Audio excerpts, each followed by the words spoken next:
پڑھا ہے جی, کسی نے پورا بھی پڑھا ہے اس کو؟ زبردست. تو کچھ شیئر کریں گے اس پہ, کیونکہ اس پہ میں نے ایک دی تھی سجیشن بھی کہ جو لوگ پورا نہ پڑھ سکیں, کیونکہ اس چیپٹر کا جو ویسے تو 4-5 سیکشن تھے, وہ میجر 3 سیکشنز میں اس کو ڈیوائیڈ کر سکتے ہیں. تو پہلا جو 1-2 سیکشنز تھے وہ کچھ اس قسم کی چیزیں اس میں زیادہ تھی نظر آئی مجھے, کہ جو ہم نے پچھلے سیشن کے ابتدا میں ایک وہ وجودی شہودی جو پیراڈائم ہے ڈیبیٹ کا, یا حضرت مجدد الف ثانی کے حوالے سے جو وحدت الشہود کے حوالے سے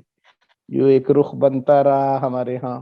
ڈسکشنز کا, تو وہ پہلا پورشن ان کا زیادہ اسی کے ریلیٹڈ تھا. وہ تو ہم نے کافی ساری چیزیں یہاں ڈسکس ہو گئی, لیکن وہ پڑھ لیتا تو ذرا زیادہ ڈیٹیل میں وہ بھی مل جاتی. باقی 3 میں پھر کچھ ایسی چیزیں تھی کہ آخری جو پورشن ہے جس کو میں نے تیسرا حصہ کا, اصل میں وہ تیسرا چوتھا ملا کے کہہ لیں لاسٹ پورشن, وہ ہمارے آج کے سیشن سے ڈائریکٹلی زیادہ ریلیٹڈ ہے. اور درمیان والا جو پورشن ہے, ہم نے لاسٹ سیشن کے اندر کچھ چیزوں پہ بات شروع کی تھی, ان کی اپنے تسویہ کے حوالے سے جو چیزیں تھیں, تو وہ تسویہ کی فردر ڈیٹیل اس کے اندر, اور ان کا تسویہ کا جو equivalence between receiver and giver,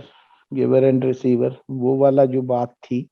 تو وہ اس پورشن میں تھا جس کو میں نے کہہ دیا کہ وہ امپورٹنٹ پورشن ہے. وہ ہم نے بھی اس پہ بھی کچھ بات کی ہے, مزید اس کی ڈیٹیل اس میں بھی آ گئی. اور تیسرا حصہ جو ہے یوں کہہ لیں کہ اس کی سمجھ لیں اس سارے کنسیپشن کی جو فیوچر امپلیکیشنز تھیں اس وقت کے اعتبار سے, اور پھر اس کی وجہ سے جو ایک اثرات پیدا ہو رہے تھے, یا کیا رخ اسلامک انٹلیکچوئل ٹریڈیشن کس رخ میں جا رہی تھی, تو اس لیے میں نے وہ زیادہ امپورٹنٹ کہا. تو امید ہے کچھ لوگوں نے سارا بھی دیکھا, تو وہ بھی اگر اس ریویو میں شامل ہوں تو اس لٹریچر کا ایک ریویو ہمارے سامنے آئے سب کا اکٹھا, تو پھر اس کے بعد اگر کسی نے کوئی ایک پورشن کو دیکھا ہے تو وہ بھی اس پہ, کیونکہ کافی سارے تھیمز ہیں اس کے اندر, اگر سب لوگ مل کے اس پہ شیئر کریں ہم تو کچھ زیادہ چیزیں کھل کے سامنے آ جائیں گی, پھر اس پہ کوئی بات آگے بھی چلائیں گے. جی آپ اگر اس پہ کچھ میں سمرائز کر دیتی ہوں. آپ نے بہت اچھا سمرائز کیا فرسٹ, سیکنڈ اور تھرڈ سیکشن کو. ایکچولی ہسٹوریکلی وہ ان کو یہ کنٹیکسچولائز کر رہے تھے کہ how he was situated in the Mughal period, like he was born in the later part of اکبر's time, but most of his works were during the time of Shah Jahan. Second part میں جہاں پہ ان کا التسویہ کا ذکر آتا ہے, تو وہ ان کی کتاب کا ذکر بھی کرتے ہیں اور ان کی conversations with his contemporaries بھی کرتے ہیں, جن میں شاہ جہان بھی انکلوڈیڈ ہیں, ان کے بیٹے دارا شکوہ بھی, ان کے 2 لیٹرز انہوں نے بڑے ایکسٹینسولی ان کے ساتھ ایکسچینج کیے, اور ان لیٹرز کا بہت زیادہ لنک ہے with third section of the chapter. اور پھر ان کے جو ریفیوٹیشنز آف ہز ورک تھے جو کہ محمود, ملا محمود اور خواجہ خرد انہوں نے کیے, اور اس میں بھی ہمیں نظر آتا ہے کہ جو خواجہ خرد تھے وہ بیسکلی آلدو کہ شاید خود وجودی سیکشن سے ہی بلانگ کر رہے تھے, لیکن اسٹل وہ ان کے وجود وحدت الوجود کے کانسیپٹ کو ریفیوٹ کر رہے تھے. تو اس میں یہ بھی نظر آ رہا ہے کہ جی آپس میں الوجودیز کا بھی آپس میں ایک دوسرے کے ساتھ ریفیوٹیشنز اور کانفرنٹیشنز چل رہے تھے, اور وہ ایک دوسرے کے کام کو کرٹیک کر رہے تھے. اور اس کی ریزن وہ دیتے ہیں کہ چونکہ ایک آرتھوڈاکسی اسلام کا عروج ہو رہا تھا اس ٹائم پہ, اور کافی لوگ جو ہیں وہ وجودی کانسیپٹ کے ساتھ کمپلیٹلی الائن نہیں ہو پا رہے تھے, تو they still wanted to assimilate themselves with the orthodox Islam. تو اس لیے کچھ لوگ جو وجودی کے اندر فالوورز تھے وہ اسٹل اپنے آپ کو الائن کر رہے تھے ود آرتھوڈاکسی. تو وہ وجودی آرتھوڈاکسی کا ایک مکسچر بھی تھا ان صوفیز کے اندر. سو یہ کانورسیشنز آ جاتی ہیں. تو اب میں تھرڈ سیکشن پہ آتی ہوں جس کا بہت زیادہ لنک ہے ان کے دارا شکوہ کے ساتھ جو 2 لیٹرز ایکسچینج ہوئے ان کے ساتھ. اور ان لیٹرز میں کچھ لوگوں نے, کچھ ہسٹورینز نے ان کی صرف کچھ اسپیسیفک لائنز کو لے کر, جس میں انہوں نے کہا کہ it's the onus of the ruler to take care of all, his people, regardless whether they are Muslims or non-Muslims. اور اور چونکہ انہوں نے یہ بات کی تو اس کانٹیکسٹ میں ان کو کہتے ہیں کہ جی وہ پرو ہندو تھے شاید, یا ان کا ہیٹروڈیکسی ویو پوائنٹ تھا یا ایک لبرل ویو پوائنٹ تھا اسلام کو لے کے, جبکہ جو ہیں شنکر نائر وہ زیادہ ڈگ ڈیپر کرتے ہیں کہ how this assumption is not very clear, because ان کی اپنی جو تھی الائنمنٹ وہ تھی کہ وہ کہتے تھے کہ شریعہ کو ہی فالو کرنا چاہیے, اور وہ شریعہ کو ہی ایز اے پریفرڈ فارم اور پاتھ آف جورسڈکشن کو مان رہے تھے. اور اس کی ایگزامپلس وہ دیتے ہیں کہ ہاؤ محب اللہ's own thinking further elaborates this point,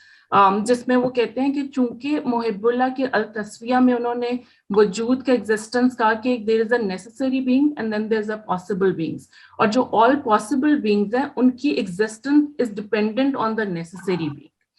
So اور اس کی ایگزامپل وہ دیتے ہیں واٹر اینڈ ببلس, کہ water can be in many forms, like it can be in the form of snow, ice, vapour, but eventually it all is form of water. So اسی طرح analogy دیتے ہیں کہ all possible things, although ان کی manifestations of essence will be in different forms, but eventually they are all a manifestation of the necessary being in one way or the other.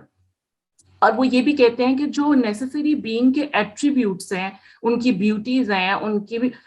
ساری ایسنسز ہیں, وہ کریشنز لیں گے بیسڈ آن واٹ فارم اور what manifestation they are basically doing. For example وہ example دیتے ہیں کہ فلاور کا, کہ وہ فلاور کی جو ایسنس اور بیوٹی ہے وہ ایک form of manifestation of the necessary being, جس کے اندر جو ایک خوبصورتی کا ایلیمنٹ ہے بٹ ان کا جلالی ایلیمنٹ شاید نہیں ہے, whereas mountains are more jalali in nature. So that's what he's trying to say. تو فردر ڈاؤن وہ یہ بھی کہتے ہیں کہ جو ایکسچینجز ہوئی ان کی دارا شکو کے ساتھ, اور جن کی لائنز کے اوپر ان کو کہا جا رہا تھا پرو ہندو اور پرو لبرل, اور اس ٹائم پہ یہ بھی دیکھنے کی ضرورت ہے کہ وحدت الوجود کو ان اے جنرل سینس بھی پرو ہندو لیا جا رہا تھا, بیکاز اکبر کے زمانے میں اس نے جو اپنی پولیٹیکل پالیسیز بنائی to include Hindus in his administration as well, اور ایک لبرل فارم آف ریلیجن بھی اس نے انٹروڈیوس کیا فار ہز پولیٹیکل گینز, تو اس کا بیسس بھی کہتے ہیں کہ شاید وہ وحدت الوجود تھا, جس کی وجہ سے یہ کنفیوژن پیدا ہو گئی لوگوں میں کہ شاید وحدت الوجود از لائک پرو ہندو اور more liberal form of Islamic version, جس کی وجہ سے جو آرتھوڈاکس اسلامسٹ ہیں انہوں نے اس سے ڈیویٹ کرنا شروع کر دیا, اور احمد سرہندی کو بیسکلی انہوں نے ان کی وحدت الشہود کے آئیڈیاز کو ایز این الٹرنیٹیو فارم کو پروموٹ کرنا شروع کر دیا. اب اس کے اندر آ جاتے ہیں کہ مین کوشچن آف ریلیجس ڈائیورسٹی کے اندر جو وہ ایکسپلور کرنا چاہ رہے ہیں کہ کتنا اس ٹائم کا جو یہ تھا سارا scenario, how much did that enable اور restrict Muhibullah to actually take from اور get influence from Hindu intellectual thought as well, جس کی وہ بات کر رہے ہیں. تو وہ یہ کہتے ہیں کہ مے بی محب اللہ کا جو ٹائم پیریڈ تھا اس سے پہلے جو ہے ان کے یہ میرے خیال ہے جگ بہشت جو تھے ہندوز کی فارم, وہ آلریڈی ڈیولپ ہو چکی ہوئی تھی یا ہو رہی تھی. تو ہو سکتا ہے کہ محب اللہ نے ڈائریکٹلی ان کو انفلوئنس نہیں کیا, جبکہ جو ہندو اسٹریم آف لٹریچر انٹلیکٹ ہے وہ بھی وحدت الوجود کے کئی آئیڈیاز کو لے رہے تھے آپس میں. سو ان کا کافی انفلوئنس تھا ان آئیڈیاز سے, جس میں وہ ایک necessary being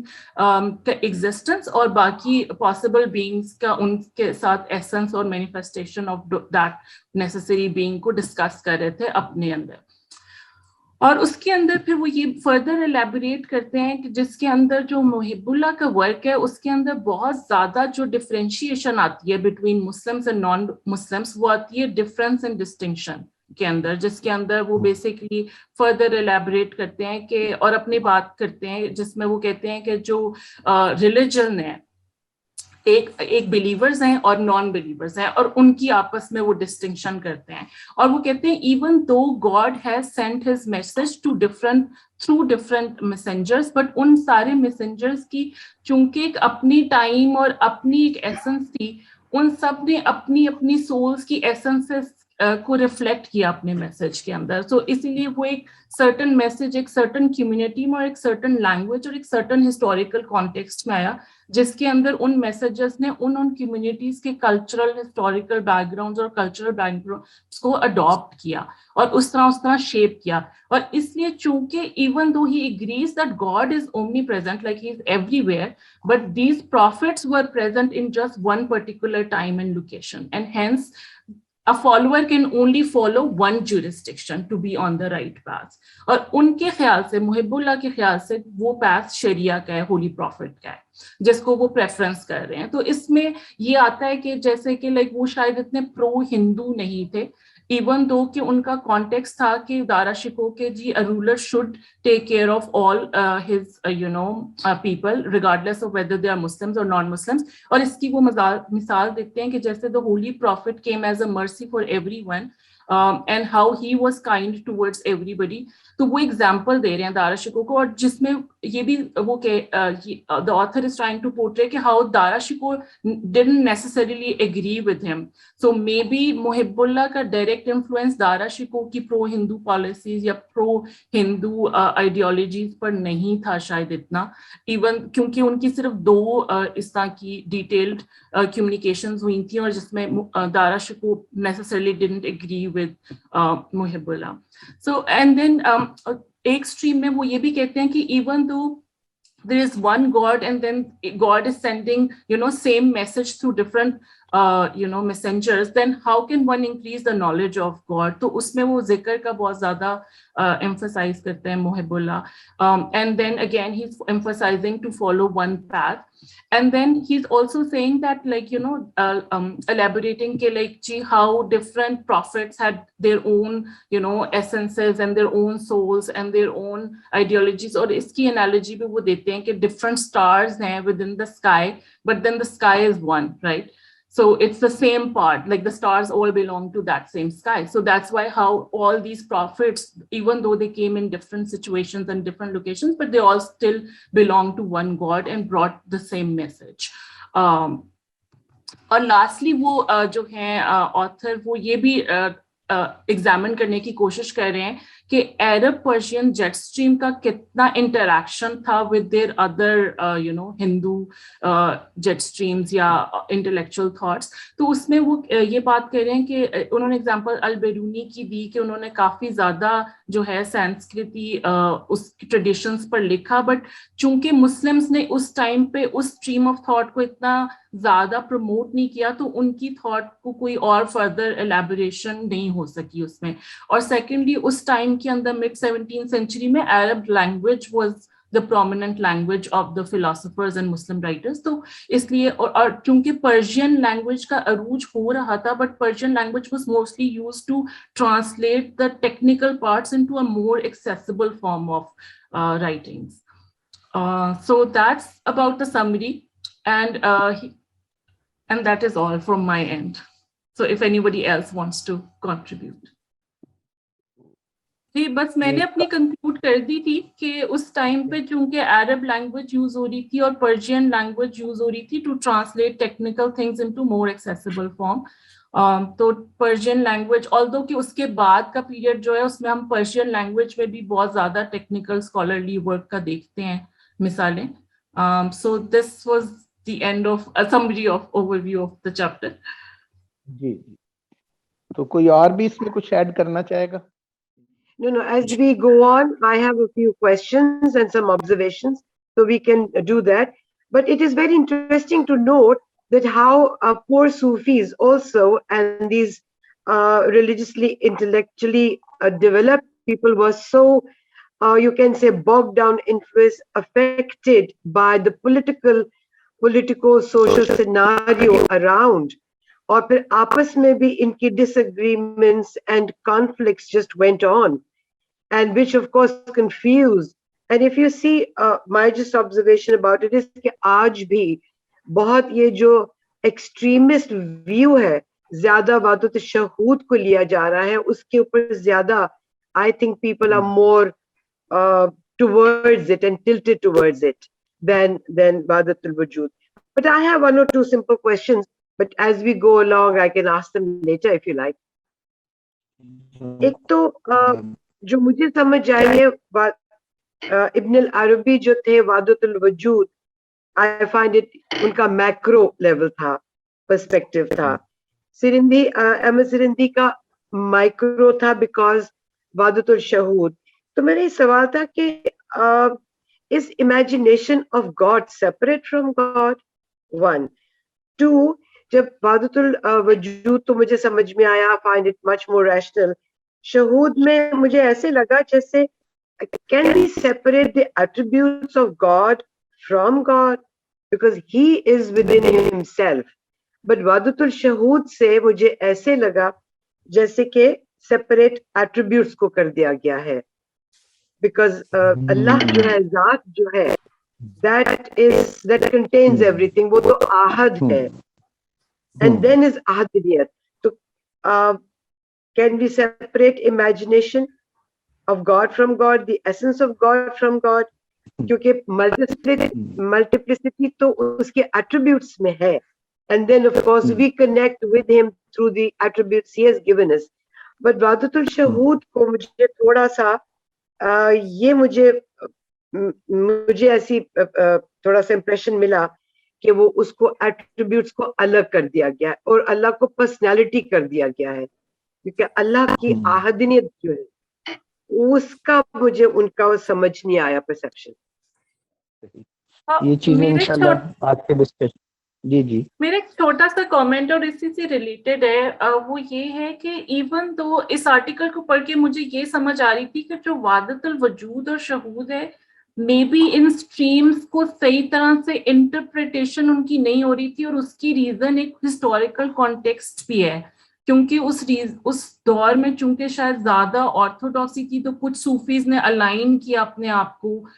through orthodoxy, even though they themselves were in the وجودی stream of thought.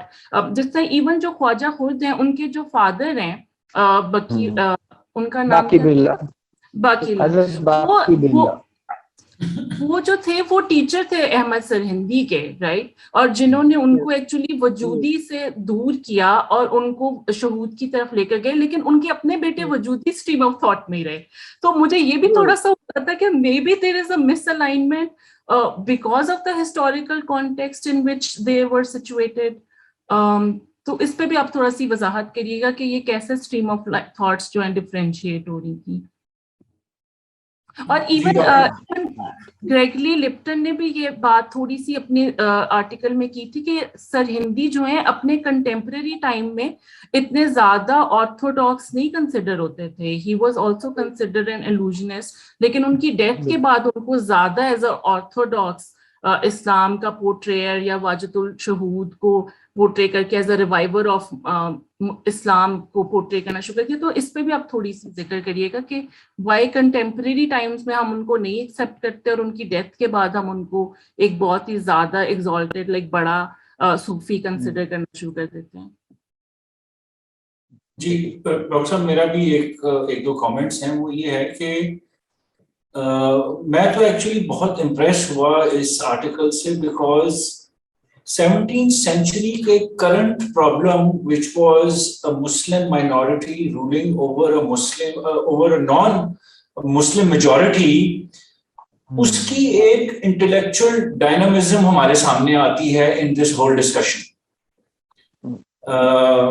جو کہ اگر آپ آج کے کنٹمپرری پرابلمس کو دیکھیں وہ ڈائنامزم ایکچولی ہمارے اسٹریم آف تھاٹ میں اب نہیں ہے. تو مے بی آپ ٹریڈیشن کی ڈیفینیشن میں یہ بھی ایسپیکٹ شامل کر سکتے ہیں کہ وہ ایک کنٹینیوس اسٹریم آف نالج, جس کو وہ پرشین عرب جیٹ اسٹریم بھی کہہ رہے ہیں,